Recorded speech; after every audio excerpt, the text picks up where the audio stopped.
केला बेचने वाली चुड़ैल। एक बार की बात है, जादूपुर नाम के एक गांव में करतब दिखाती एक औरत एक रेड्डी के लिए गांव में आती है। आइए आइए मेहरबान कदरदान, खाइए रोहड़ा के ताजे ताजे केले। कभी खाए नहीं होंगे ऐसे केले, पीले पीले केले खाइए। ये कहकर रोहड़ा हाथों में 4 केले लिए उन्हें सर्कल में जोर जोर से हवा में उछालती हुई करतब दिखाती है, जिसे देखकर आसपास के सारे बच्चे अपने अपने मम्मी पापा से उस औरत के पास जाने की जिद करने लग जाते हैं। पापा, ऐसा तो सर्कस में बॉल से होता है ना, ये आंटी तो केले से कर रही है। चलिए ना पापा, देखते हैं।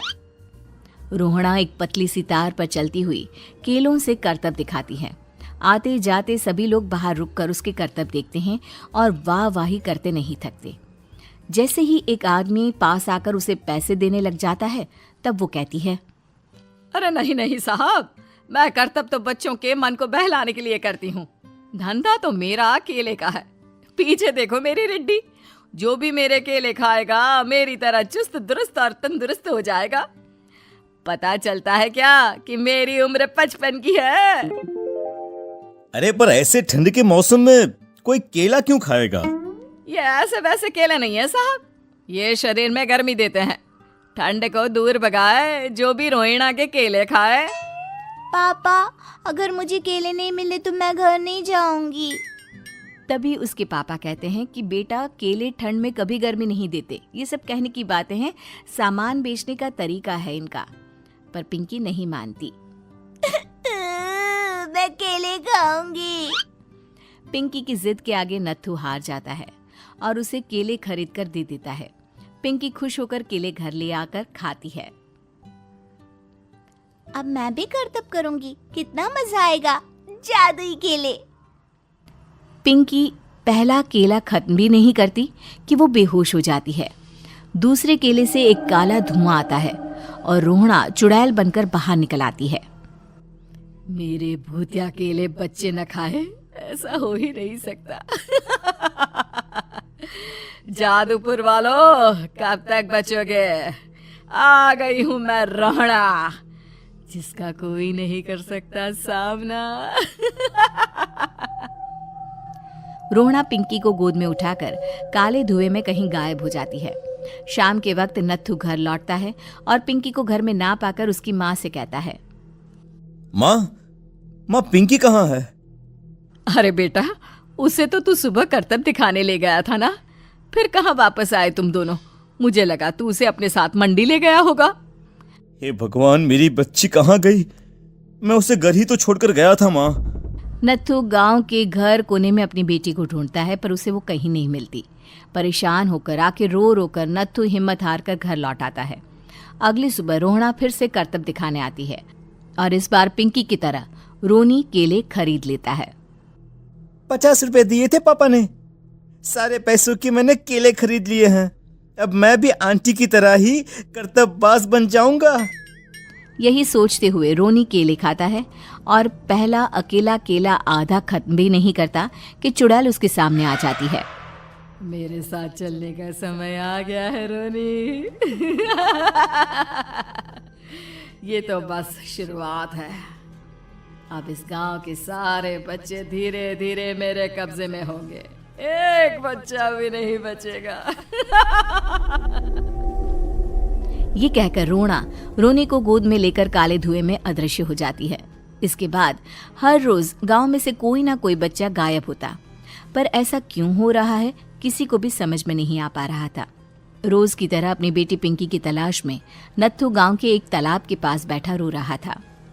कहाँ गई मेरी पिंकी? शकुंतला के जाने के बाद एक वही तो मेरा सहारा थी। अरे उसकी आत्मा कोस रही होगी मुझे कि मैं अपनी बच्ची को संभाल भी नहीं पाया। नत्थू ये कहता हुआ रो ही रहा था कि तभी तालाब में से उसे शकुंतला की आवाज सुनाई देती है। कहाँ थी तुम शकुंतला? हमारी बच्ची और सारे गायब हुए बच्चे रोहड़ा के कब्जे में हैं।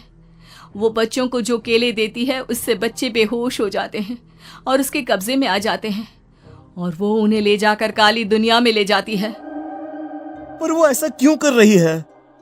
ये मैं नहीं जानती, पर उस दुनिया का रास्ता मैं आपको बता सकती हूँ। जहां ये नदी खत्म होती है वहां एक केले का पेड़ है, उसके नीचे एक दरवाजा है, वहीं से रास्ता जाता है उस दुनिया का। ये कहकर शकुंतला की आत्मा गायब हो जाती है। गांव के सभी लोग झुंड बनाकर उसी रास्ते से काली दुनिया में चले जाते हैं और वहां देखते हैं कि सारे बच्चे वहां काम कर रहे थे। पापा मुझे ले चलो यहाँ से। पापा पापा। सभी बच्चे अपने मम्मी पापा से लिपट जाते हैं। तो तुम लोग यहाँ तक आ गए? क्यों हमारे बच्चों को पकड़ लिया तूने? तुझे शिकार ही बनाना है तो ले, हम सब आ गए हैं, हमें खा ले। नहीं, मुझे बच्चे चाहिए। मेरे बच्चे के बदले तुम लोगों के बच्चे। क्या मतलब? मैं इसी गांव में रहने वाली एक औरत थी। केले की चोरी के इल्जाम में मेरे बेटे को गांव वालों ने इतना मारा कि वो मर गया। उसी दिन मैंने ठान लिया कि गांव वालों का भी वही हाल करूंगी। कुछ दिन बाद बेटे के चले जाने के दुख में मैं भी मर गई और मेरी भटकती आत्मा एक चुड़ैल बन गई। और फिर मैंने बदला लिया तुम सबके बच्चे छीनकर। बर्दाश्त नहीं कर पाए ना? सोचो मुझ पर क्या बीती होगी। हमें माफ कर दो रोना। पता नहीं ये किसकी गलती थी, पर हम सभी माफी मांगते हैं। हमारी खुशियां लौटा दो, तुम भी तो एक माँ हो। गांव वालों की बात सुनकर रोना का मन पिघल जाता है और वो बच्चों को छोड़ देती है। उसके बाद काली दुनिया बच्चों के लिए जादुई दुनिया बन जाती है।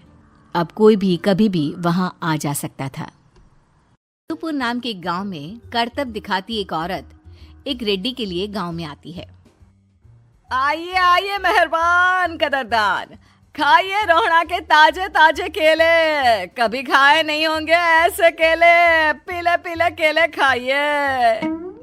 ये कहकर रोहड़ा हाथों में 4 केले लिए उन्हें सर्कल में जोर जोर से हवा में उछालती हुई करतब दिखाती है, जिसे देखकर आसपास के सारे बच्चे अपने अपने मम्मी पापा से उस औरत के पास जाने की जिद करने लग जाते हैं।